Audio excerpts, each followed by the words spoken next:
right. We're now recording. Teddy Burriss, welcome to the Career Pro podcast and to, well, you're in your own world, so I don't have to welcome you there. That kind of freaks people out when you tell them I'm in my own world, man. Just saying. We're just living in your world, my friend. So that's why I wanted to talk to you today. Yeah. Well, thanks for the invite. Absolutely. Let's talk today about really right now at this period in time in 2020, effective virtual networking, especially on LinkedIn, not necessarily only on LinkedIn. Okay. Just that topic, what does that strike? Does that strike fear in you or excitement? Me, excitement. Most people, I think, fear.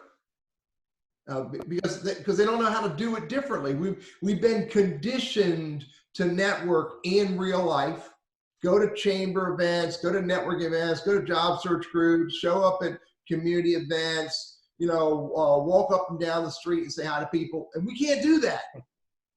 So like, what do? People are like, it sort of reminds me of the images of the zombie apocalypse. People are just walking around in their own homes and they have no idea what to do. They like, how do I do this? And in April 2020, if I even get within, there's like a force field around me. I'm feeling either powerful or extremely unattractive. You walk by someone, if you're within 6 to 10 feet, they automatically move away. April 2020. Look, I'm not out and about. I'm cloistered in my home office here, but at the same time, it's a weird time. But is it okay to network right now professionally? Well, is it okay in April 2020? Let me ask you this question, and I have an answer, but let me ask you this question. If you didn't network at all, if you had no conversations with anybody in a normal time when life is as we are used to it, which by the way, may be going away, but in a normal time, if you weren't networking, what happens to your business and what happens to your career opportunities? Well, for most of us, they go down, Teddy. You've got to consistently build not just contacts. We've talked about this before in our meetings that we've done together and you've presented to our group, but build relationships. How do you do that in this awkward time when people are walking around with, cloth or whatever over their face? They look like bandits. Yeah.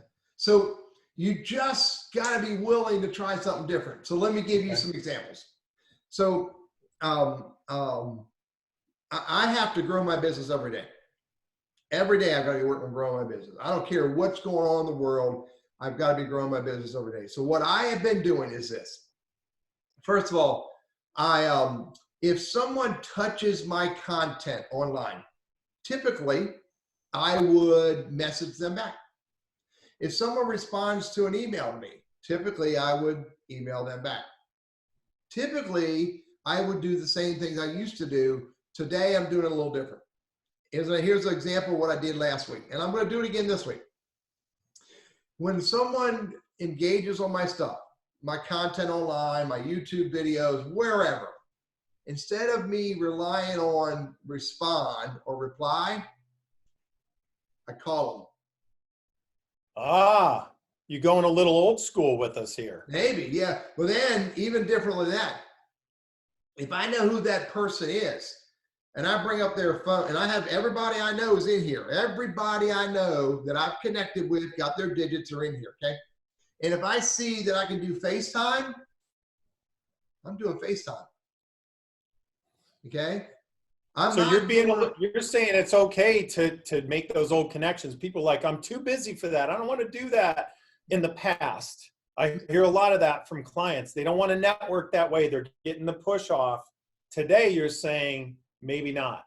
Well, it's not that I'm cold calling or prospecting. Right. That's not what I'm doing. Okay. That continues to go on the same way it's always going on. But I just include, FaceTime. I include texting. I include Zoom. I include Skype, whatever I can do. And I also do this, John. I invite people. Brand new guy working for one of my clients, got a brand new job, doesn't have a clue what he's doing. He's brand new. So this morning when he sent me a LinkedIn connect request telling me that his boss told him to connect with me. I said, fine, let's you and I have a conversation on Zoom. Here's my link. Call me at about 3 o'clock tomorrow. So it could be, this could go to Skype. This could go to FaceTime. And you're saying that's all right. Schedule it or connect with someone that way. Just like you would on a, I don't know, an in-mail message or an email message. Yeah. You're saying be a little bolder on all these platforms. Don't be pushy, but yeah. be at least in I use the word invite or test to see if they will. And if they won't, that's fine. And so this is really important. What shouldn't you do right now? And really, I think you espouse a real connected conversational feel to how you create conversations, ultimately business. You don't have to be a pushy salesperson right now. If you want a connection for your job, your career, you're concerned about your career, but what shouldn't we do? Do you have your wallet in your back left pocket? I do not. Is it in the back I have my phone, which serves as my wallet, which serves as okay, so you have your credit card in there. Yeah. Good. Hey, I got something to sell you, John. I want you. Can I get your credit card number? I want to sell you my widget. No. You know, and you can't. By the way, I'm doing a brand new class. I'm redoing a class. It'll be brand new. It'll be on Skillshare, Illumio. There's another one, TabletWise. And the title of it, and you've heard me use this phrase, is stop looking for a job. You can't do that. You can't ask for a job. You can't ask. Just like you can't ask for a sale up front. Never my term. You can, but it's not good business practice, is it? No. Never ask for something you don't know exists. Yeah, that's a Teddy Burrissism. So you say that 3 times. You got to say, as I heard from Teddy, as I heard from Teddy, as I heard from Teddy. Then it can become yours. Then it's mine. Thank you. But think about it. I'll probably use it 3 times in this call, so I'll be fine after our Zoom. Think about it. We're so desperate because our boss is telling us, sell. You got to hit your numbers. Our wives, our husbands, our mother-in-law, our mothers are saying, why don't you have a job yet? Why don't you have a job yet? And I'm being stupid with that analogy, but that's what everybody else says. And I'm saying, stop it. Just invest more time meeting the right people, connecting with the right people, getting into conversations with the right people. And when you get into these conversations, you'll discover what opportunities may exist. Conversations, relationships is what we're emphasizing today. How do you open a conversation? What's one line that kind of works for you? It's not like a pickup line, but it's a building a relationship kind of connection line. What would be some of your language today, especially with the sensitivity? People are home, they're nervous, they could be upset even about their own careers or jobs. How do you open a dialogue properly? So if I send you a message and I ask you to get into a conversation with me, and you say, okay, one of the thoughts in my mind is an icebreaker might be, hey, John, I really appreciate you spending a few minutes with me. Can you give me just a little bit of insight in why you decided it was okay to spend time with me? Why not? I'm not going to talk about that photo behind you, or I'm not going to talk about that big blue marlin that's hanging over someone's desk, which may not be anything to do with them at all. Right. You know? But I'm going to ask often a friendly conversation, a contextual conversation. Maybe if I know a little bit about you, I mean, hey, John, appreciate the chat. This Dana guy, how well do you know him? He seems like an interesting guy. Great. And then you're just asking questions, you're probing, you're having a conversation, you're getting to know the person. Tell me this, how do we create a dialogue with the right audience? You said the right people. How do you kind of pick those? What were some of your defining factors on who we should be engaging with? So I have an article on my ncwiseman.com website, ncwiseman.com. And that would be me, by the way. I was going to say, who else could that also, be? and I'm NC wise man because I contend that when you get old, you can pretend you're smart, and I live in North Carolina. But here's the answer to that question. I have an investment conversation now. How should you be spending your time or investing in your time in career transition? And there's 5 things you have to do. 5 things. The top 2 are networking and research. The top 2 are networking and research. The bottom 3, which are only 5% of your time each, are marketing, professional development, and then applying for jobs. Networking and research. How do I find out who is the right person for me to get into a conversation with? Networking and research. Here's one answer. I'm going to share with you one answer. If I'm having a conversation with John, and John knows enough about me and knows what I'm all about and what I do, then at the end or near the end of our conversation, I'm going to ask you, I'm going to say this, John, really appreciate the conversation, appreciate the insights, appreciate the ideas you gave me. It's really, really helpful. Can I ask for one favor? Sure, of course. What do you got to get permission, dude. You got to get permission.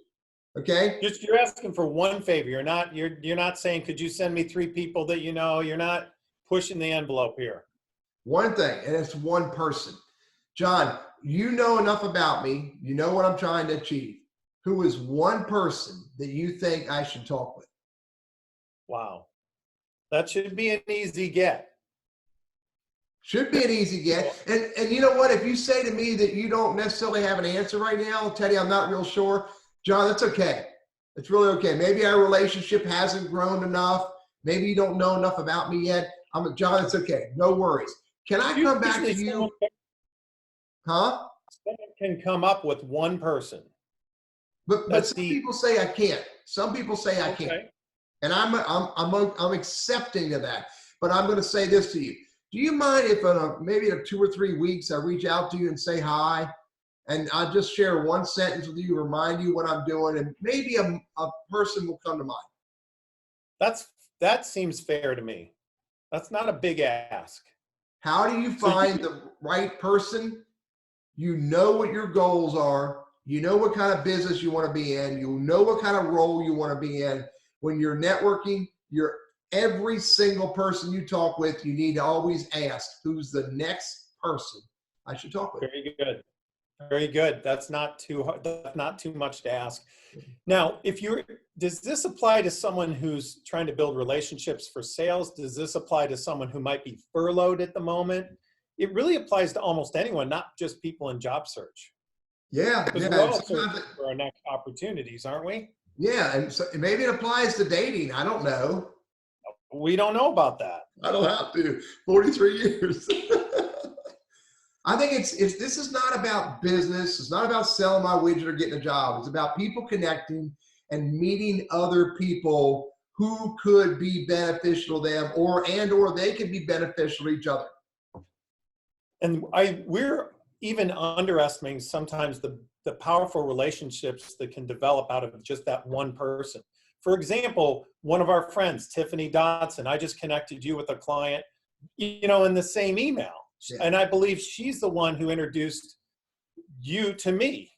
And that's still going on years later, those kinds of introductions that we participate in. And we have the great benefit of, years of that now. That can accumulate fast for people if they'll just give some of these tactics a try. Won't it? Yeah, absolutely. By the way, Tiffany Dotson and I have talked one time. Amazing. Like one time. By a phone or I think we may have ran into each other at a networking event one time years ago. But the dividends have paid for many years. Here's the thing. It's called networking for mutual benefit, and you never know how it's going to help you. And the fact is, it can always help you if you're willing to keep doing it. What if I'm a little reticent? I'm younger. I'm maybe a little timid about this. I'm in my career and I feel like any networking that I do could be interpreted as me looking for a job or me trying to do something that might get back to my bosses. I just feel like a little claustrophobic about this. I'm not that comfortable. How do I manage that worry, and how do I have some ideas to break through? So a couple things. First of all, if you want to get good at networking and become comfortable with it, you've got to practice. You've got to practice. So how do you practice? You practice with people you already like. You practice with them, okay? And you be willing. Here's what I hear from most people, and I'll talk about the fear side of what my boss may say, or people perceive me, wanting to sell myself. But I always hear this from people, especially introverts. I don't know what to talk about. Well, great. Yeah. Don't talk. Ask questions. And listen. Yes. That's a part of my course, is the most powerful way to learn and to grow is to ask questions and then listen. It's amazing what a great conversationalist you become when you listen more than you talk. Yeah, I get it. A la Dale Carnegie. Yeah, absolutely. Yeah. So that's one thing. It's just be willing to practice. I can promise you this. I track this. I track it through the CDC. I track it through the World Health Organization. I track it through all global and national organizations. Nobody has died from appropriate networking. Virtual networking is pretty safe in terms of your health. And what if someone's a little nervous about exposing themselves as a networker? How do you just allay that fear? Building relationships doesn't have to mean that you're trying to get something from that person. That's what you're saying from the beginning. So we shouldn't have a lot of fear there. Why not reach out on a business basis? And if it becomes something more, it becomes something more. How do we, get rid of that fear? Just a little bit more on that, Teddy. So when you learn to network by leading with give, you will be trusted, respected, and even liked much better than people who are networking looking to get into your wallet.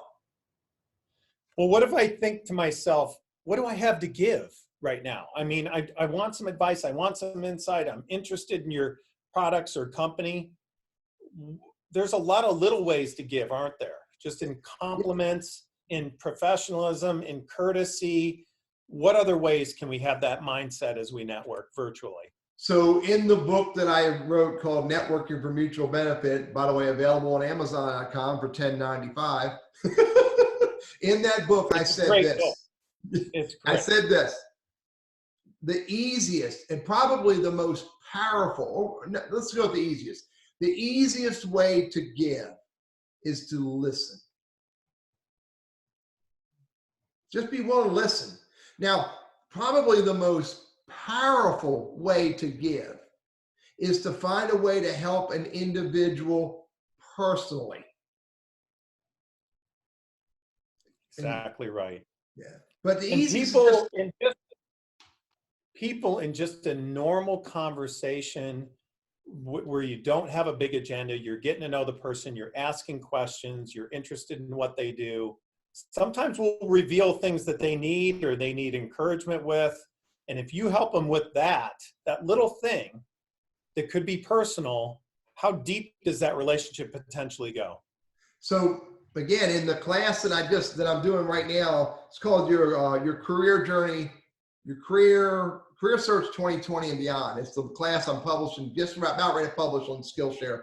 I said this: the more I ask you questions and the more I listen, the more you feel comfortable sharing. And the more I can ask questions and listen and show you, Dale Carnegie calls it, says to listen sincerely. And when you realize I'm truly listening to you, not trying to get a word in edgewise every time you say something, you're going to be more willing to, what I call, peel back the layers, become a little bit more vulnerable, share more. I'll tell you what, I've closed huge business deals. And I say this sincerely, with all due respect to those who've shared, the people I've developed relationship with, because I've asked more and more questions. That person got more and more comfortable sharing with me because I was sincere, I was empathetic, I was compassionate, I listened, I had ideas about how others could help them, and they eventually shared with me ideas, and I'm like, but John, that might be an area that I could help you with. And by the way, if you ever hear me say, John, that might be an area I can help you with, you better believe it's an area I can help you with. And take you up on that offer, because you've been very generous with our clients and beyond. So as we wind down here, Teddy, what are some final thoughts about virtual networking in today when people are frazzled, but they're home, they may have a little time, they're not sure how to do it? What gets you up and over that? What can we do right away to apply what we've learned today? So if you're at home, whether you're working from home or you're furloughed, and maybe you're out of job, you're still looking for a job. By the way, if you're out of a job and you're still looking for a job, you ain't furloughed. You're not furloughed. You're not put off to the side. You need to keep doing what you need to be doing. And that's my final words. You need to keep doing what you know you need to do. And that is definitely these 5 things that I mentioned earlier. 55% of your time needs to be networking, saying hi to people, having conversations, friendly, polite, community conversations, see where they go. 30% of your time needs to be about research. Research companies, research industries in regions, find the companies, find the people in the roles that you want to say hi to, get introduced to them or bump into them. And then you have 15% of your time left. And that 15% can be 5% on marketing, building out your resume, your cover letter, your LinkedIn profile, your portfolio. That was 5% of your time on marketing, 5% of your time on professional development. Learn something new every single day of your life. Learn something new. Some of our clients are publishing and writing and contributing to journals. Consistency. You don't stop. You don't let things like this situation we're in stop you from some of that consistency. Yeah. And then the last 5% of your time, you can, if you find the right opportunity, apply. Teddy Burriss, NC's wise man. Find his books on Amazon and find him somewhere at or near, I believe, the Triad. I own Winston-Salem. My lie is I own Winston-Salem, North Carolina. You certainly do. Thanks for talking with us today. Thanks for having me on.